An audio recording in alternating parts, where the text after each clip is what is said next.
This morning I want to begin talking about one of the greats. Before we get to talking about the best, I want to talk about this great guy, Danny Kaye. You may know this if you know me. This is one of my very favorite movies ever, The Court Jester. Have you seen this?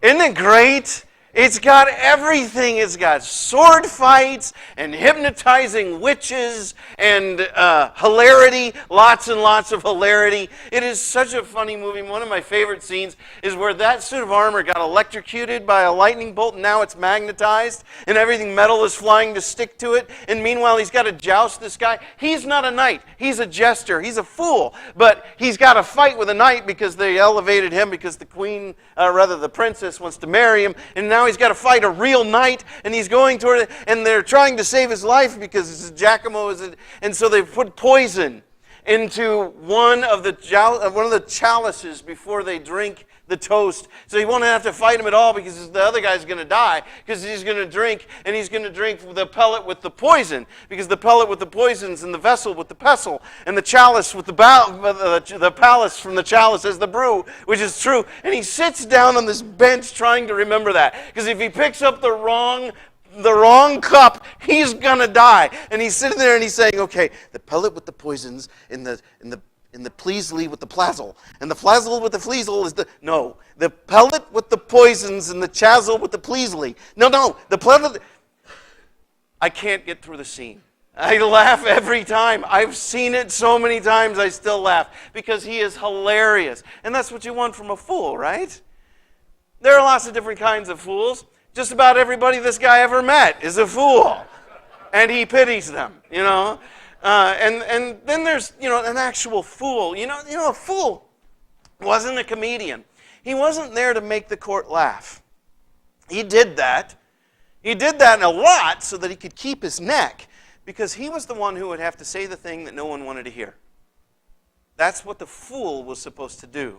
He was the one who spoke truth to power. He would tell the king the thing that the king didn't want to hear. But because he did it in a funny way, he could get away with it and maybe make the king think when the king's being actually a fool. Right? Did you know that? He's a political advisor, and he had to be the smartest one in the room because he had to be able to offer political advice that the king didn't want to hear in a way that the king could hear it and laugh and maybe rethink his posture. That was a hard place to be. That's actually not the kind of fool that we run into in the Bible, though. The biblical fool is a whole different thing. It's not funny. I suppose it is to be pitied, but it is mostly dangerous. And you know something, folks? It's a threat to you and me. The Bible doesn't warn us of things that aren't real. Something we need to pay close attention to. I think one of the reasons we don't pay much attention to fools in Christian circles is Jesus has stripped us of the use of the word. Remember that in the Sermon on the Mount, Jesus would say, anyone who says to his brother, you fool, is in danger of the fires of hell. Because of that, it's almost as if, I guess foolishness just kind of went away, huh? We don't talk about the concept of the fool very much. Although Jesus himself will use the word himself when he's talking to people, I don't think Jesus is in danger of the fires of hell. But when he talks to the Pharisees in Matthew 23, he'll call them fools. So I suspect that foolishness still exists and there are still fools among us. Maybe sometimes I'm one. What is a biblical fool? Well, the word fool is used in the book of Proverbs about 44 times. Not going to use all of them, but I think it would be useful to look at a few of them. See them kind of in some categories. For one thing, fools have family problems. Fools are the problems in their families. The foolishness of fools disrupts family life. It says, whoever troubles his own household will inherit the wind. And the fool will be servant to the wise of heart. The fool's going to end up being a slave to other people because of the destructive things he does in his own home. Or he who shires a fool gets himself sorrow, and the father of a fool has no joy. It is miserable to look at your kid and see them self-destruct and watch them pull themselves apart. Fools are hard on their families. Fools cause problems that other people have to deal with. So you run into things like, leave the presence of a fool, for there you will not find words of wisdom. You don't want to hang out with a fool. They're dangerous to you. Their words will corrupt your life. They will upend you and undo you. You don't want to be around them. Or let a man meet a she-bear robbed of his cubs rather than a fool in his folly. You don't want to meet a she-bear, period. And you certainly don't want to meet one robbed of their cubs. It's saying that's how destructive and dangerous a fool is. They will tear you to pieces, and they won't even know that they're doing it. They will guide you down dead-end paths that are literally ending in death. You don't want to be near a fool. He says, whoever sends a message by the hand of a fool cuts off his own feet and drinks violence. Most of us don't want to do things like that. Fools do foolish things. And they do really dumb things. So you hear doing wrong is like a joke to a fool, but wisdom is pleasure to a man of understanding. There are people who have a lot of fun doing the stupid. They have a great time with it. And if you ask anybody who's a minister of any church, you will meet them and they will tell you the stories of the person who loves doing the stupid. They'll tell you about it. It's like a joke. They laugh. It's fun. The way of the fool is right in his own eyes, but a wise man listens to advice. It's really, really, really dumb to follow your impulses. Our culture tells you to follow your heart. You've got to be you. What if you're a jerk? And what if you are not wise about managing your hungers and your appetites? You'll end up destroying your life. And fools do just whatever they want, whatever seems good. Or one who is wise is cautious and turns away from evil, but a fool is reckless and careless. And folks, do you want to be around people who are reckless and careless? And it is such a misery to have them hurt you. And often they don't mean to. They have no intention of hurting you. But they did the dumb and they didn't think through where it would go. And when it all landed on you, oops. That's the way of a fool. Or there is honor for a man to keep aloof from strife, but every fool will be quarreling. This is one of my favorites about fools. Find a person who has a fight every day, you've probably found somebody who ought to be wearing a hat with bells. If you are fighting all the time, reflect on what the Bible's saying about you.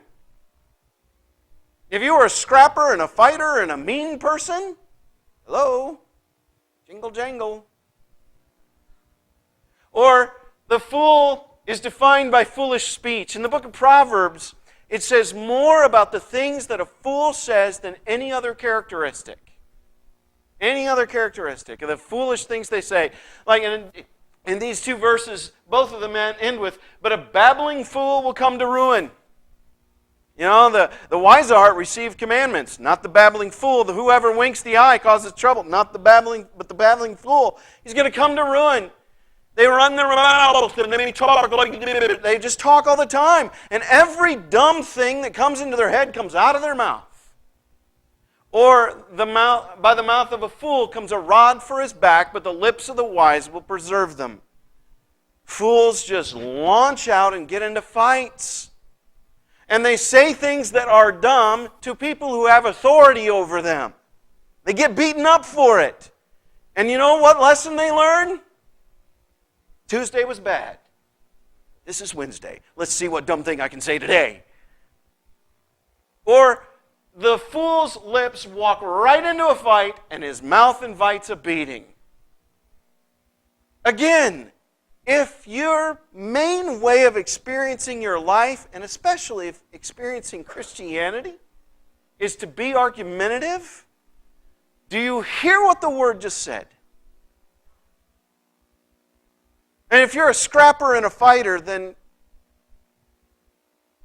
And I wish that I could say, don't worry, because you make this right.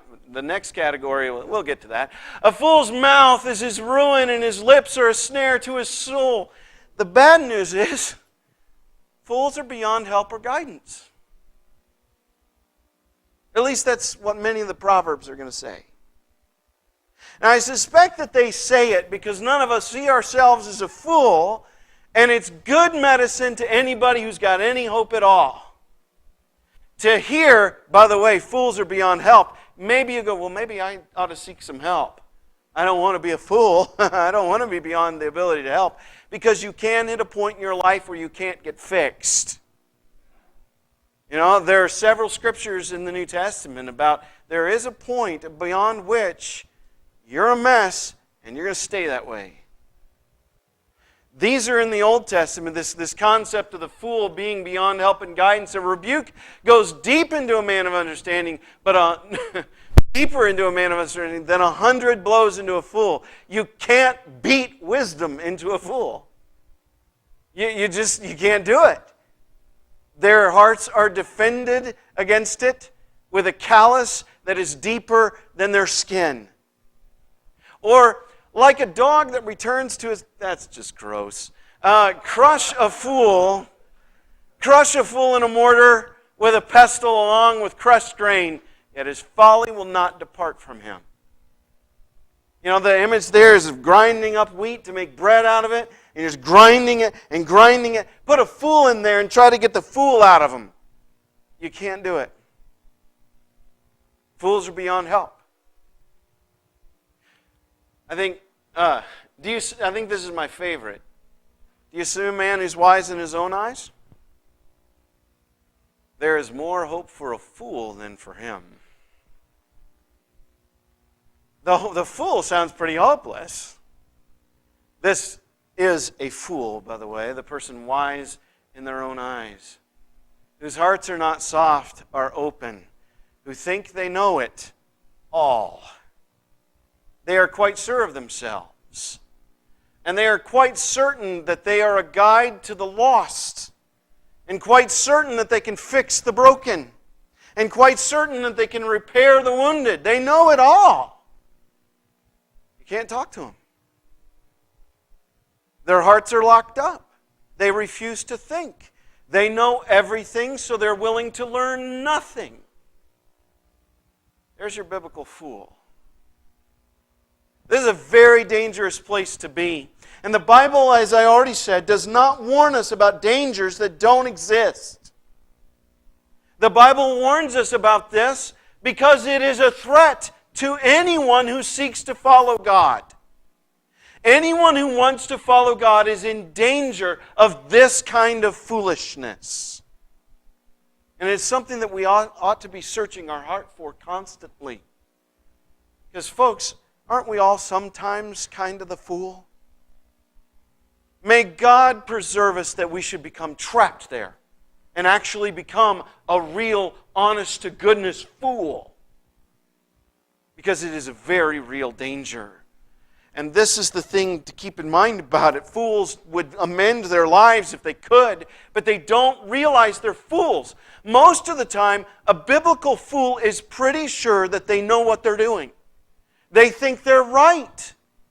One of the proverbs I meant to include in that long string of proverbs is the idea that fools don't want understanding, they just want to share their opinion. They don't need understanding, they don't need to study, they don't need to enter into a place of humility before God and before the Scriptures. They don't need to do that. They already know it all. And they want to share their opinion. Have you ever been there? Have you ever been near somebody who's there? Well, that's miserable, isn't it? Cross them, and what do to you? They attack. They go on the attack like crazy. And keep in mind, not only do they not know it, but very often we don't recognize it either. The reason the Bible has all this information about fools is so that we can be on guard. We can watch ourselves and we can watch others. You realize that the Pharisees were fools. Biblical fools. That the people who ran the priesthood when Jesus and Paul were alive were fools. They were absolutely dedicated to the law that builds a life of peace, and so dedicated to the law that builds a life of peace that they committed murder. If that's not foolishness, nothing is. One of the realities that you see in a religious fool is one who knows the details and the doctrines of his religion like crazy. She knows everything about it, but who has become so lost in those details that they have missed the big picture and missed it entirely. Have you ever met the person who will argue you into the ground and you don't feel like they love you at all? Who will defend and attack and go on a rampage to defend the Prince of Peace? who are just absolutely wonderful folks, as long as you don't talk about this. And the moment you bring this up, they are mean. Met them? Been them? That's a fool. That's what this danger is. The mean-spirited Christian is a fool. And we need to hear this because it is such a real danger. Jesus talks about it this way. In verse 17 of the chapter from which this comes, he says, "You're fools." You want to know what a fool is? A fool is someone who strains out a gnat and swallows a camel. That's a fool who is paying all this attention to these minor things and as mean-spirited as they can come. That should not be us. He'll talk about tithing. That's mint, dill, and cumin. One of the things that you'll notice is they get smaller and smaller as they go. Mint is relatively big. Dill's really pretty small. Cumin is dust. And they will manage to tithe that stuff. Counting those leaves. 1, 2, 3, 4, 5, 6, 7, 8, 9. That's God's. 1, 2, 3. Can you imagine doing that with dill? Or with the grains of cumin? He says they do this. Oh, they're so dedicated. They really know their stuff. And he says, you're doing all this minutia, and yet you leave out justice, mercy, and faithfulness. You know the periphery, but you don't know the center of the faith. You don't know what it is to be God's person. You're not merciful and gracious and slow to anger and abounding in steadfast love at all. That's what he says to the Pharisee. He says, you've left these things aside. This is the heart of God, and you paid no attention to it because your eyes were so focused on some detail. Glad that never happens to us, aren't you?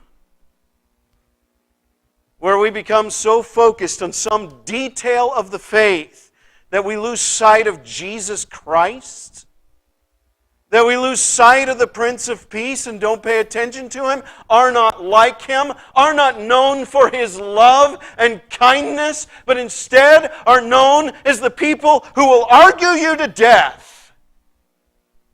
It's foolish. It's foolish. And this danger is not small, and it's not lost. It's not gone away. It is immense. It is as great as the Grand Canyon. And if the Lord does not carry us across, we won't cross it. We have to pay attention to this and be cooperative with the Lord. And anytime we see these things coming up inside of us, we have to cry out to God for our salvation because this is deadly. Because the person trapped in it is really quite sure they're the best Christian in the room. And Christ would walk up and say, "Oh, my foolish friend, how I love you.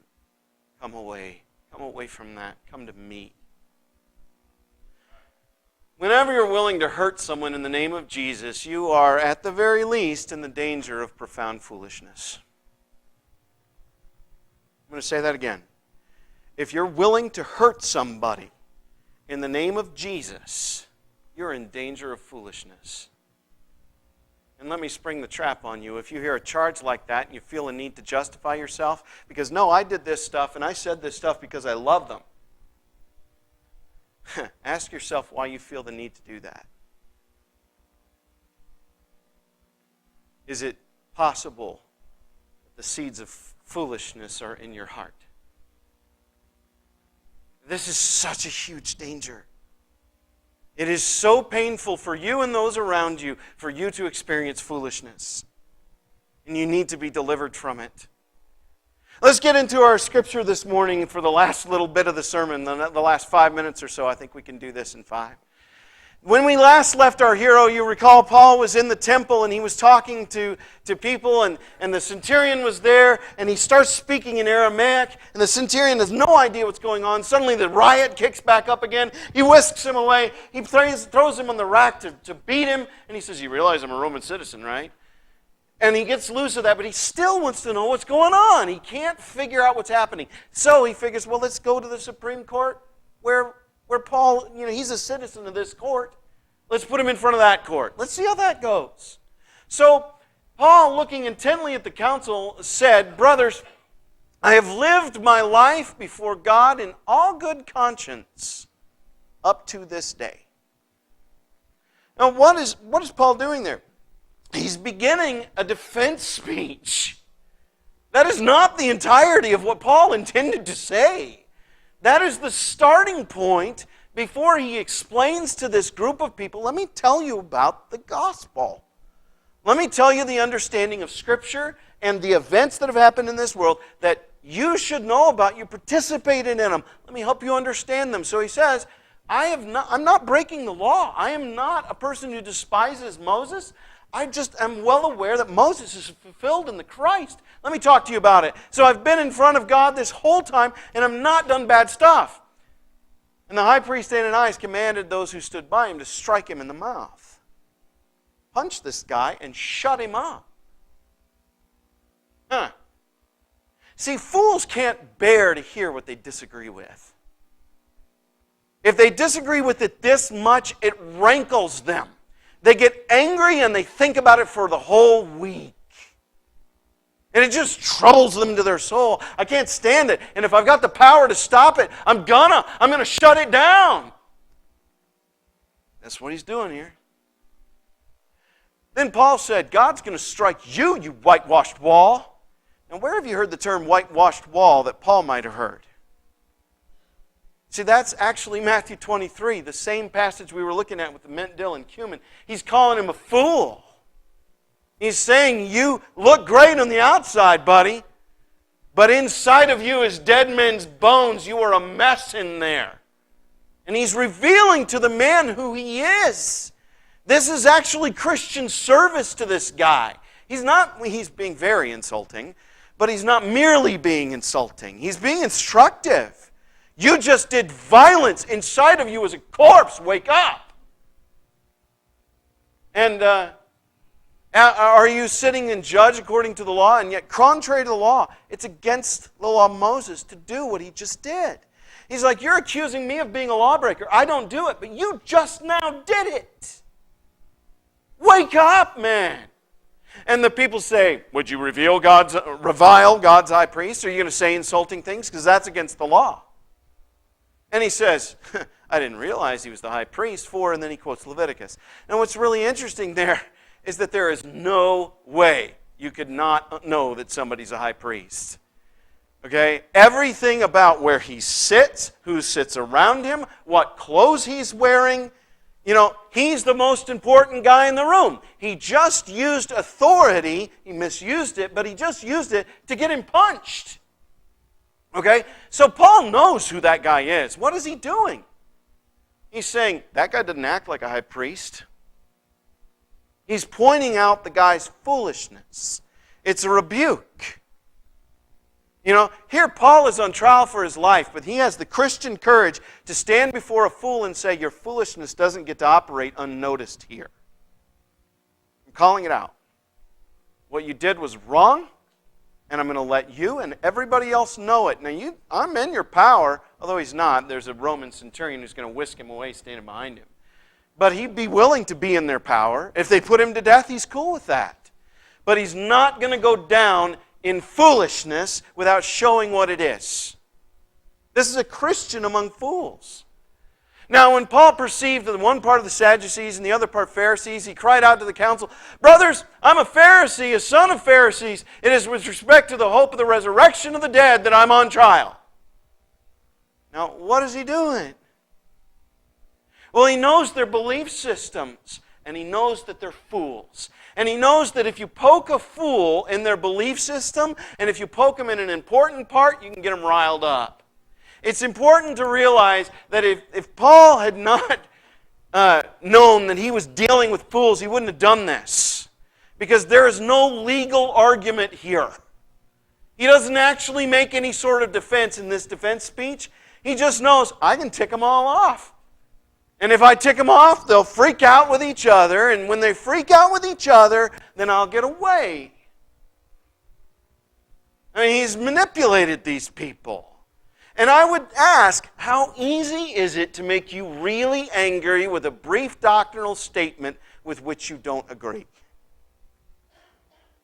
How easy is it to make you angry? I mean, really mad if you hear something that you think's not true. Danger. Danger, Christian person.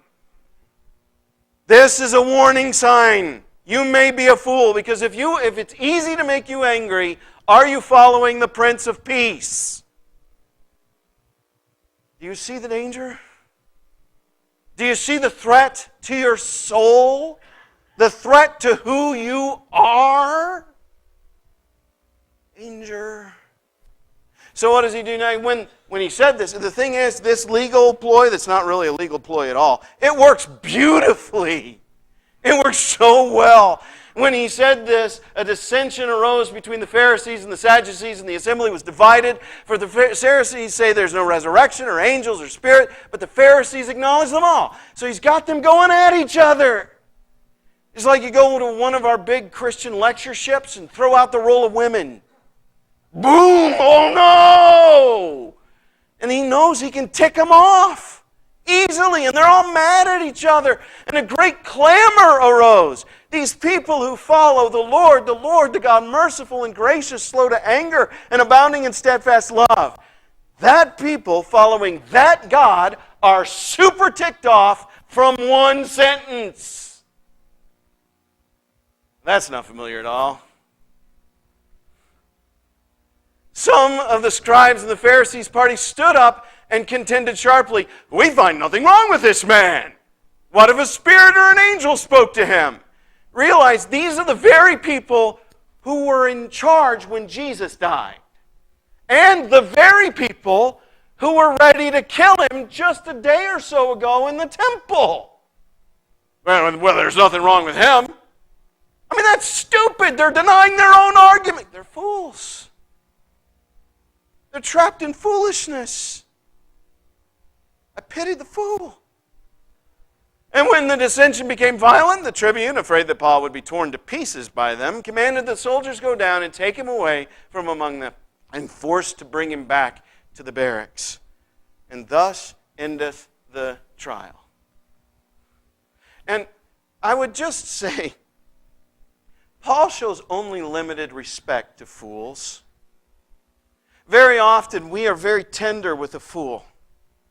Very gentle with them. I'm offended, I'm offended, I'm offended. That's all you've got to do to shut something down in churches. I'm offended, I don't like it. Okay, well, is there a reason? Or are you a fool? Because if you are, Paul will show us to say, you don't have to cater to every want of theirs. In fact, you can turn them against each other and walk away. So, Paul, when he recognizes that a productive conversation isn't going to happen, he uses their foolishness against them. You see that? I mean, he's there and ready to talk with them. But when they aren't ready to engage with God, he's ready to leave. I think God actually treats us that way. If we love ourselves and our traditions and our own understanding, and if we are just unwilling to learn, if we are wise in our own eyes, God may well look at us and say, well, I'll be over here working with folks that will pay attention to me. Because if you won't, I'll come back the minute you want to hear, the minute you want to open your heart and start thinking again. But if you made all your decisions in 1973 and you haven't rethought anything since then, I'm done. And that's what Paul did. We must be on our guard for this kind of foolishness, folks. We have to be looking into, don't look at others, look at yourself. Let others care for their own foolishness. You've got to deal with it yourself, because I think that it is in the human heart to be a little bit of a fool. The discipleship of Jesus is training us out of our foolishness. It is so easy to make us angry or lustful or force us to carry a grudge. Satan can trick us 100 stupid ways. And we do foolish things when we interact with each other. And he comes with real liberating wisdom and the power to live it. And he leads us out of foolishness. We've got to keep our eyes on our hearts and our hearts in discipleship. And it'll show up in the way that we treat one another. But defend your heart against the danger of the fool. There's a reason Scripture tells you. So I generally end my sermons with a question. I think I've got two this time. Are you one who fights about the gnats while swallowing the camel that is the evil of your own unkindness? Are you one who fights about the gnats while you are being mean? Stop it. Don't do that. You hurt your own soul when you do. And you build a prison of foolishness within your own heart. Don't do it. Or are you one who has your eyes so fixed on the mission of loving everyone that you'll stay on point even when punched in the mouth? It takes so little to trigger a fool, but just reflect for just a second. What did you see Paul do? He got punched in the mouth, and his response is to attempt to teach the guy who he is. That is a centered man. He got that from Jesus, who also got punched in the face and said, if I said something wrong, what was it? But if not, why did you hit me? Even on trial for his life, he's still teaching people the better way. Where are you? Are you there? That is the ideal of the wise man, the one who has followed Christ and become like Christ and become wise like he is wise. Are you there? Because if not, discipleship is calling to you. And if you are straining out gnats and swallowing the camel of your own mean heart, stop. It's too big for your mouth. It won't fit. That's not what you're supposed to eat. It's time to make love your diet and also your nature and your behavior, because that's what defines Paul, and it's what defines Christ, and it's what defines God, and it's what should define us. And Christ has come that we might be free rather than fools. If you look into your own heart today and you know you've got work to do on this, well, we want to pray for you. It's hard to deal with foolishness. I mean, really, really hard, because it hides from us. We think we're right. All fools think they're right. But Christ can set us free and lead us to righteousness instead of rightness. And if you need help with this, let us know. And it may be that you came here today and you're grieving something in your life that you need healing for. Well, we want to pray about that too. And if you're not a Christian this morning, there's water right here, and we'd love to talk with you about why the water is right here. If this morning you're subject to the invitation of God, why don't you come right now while we stand and sing.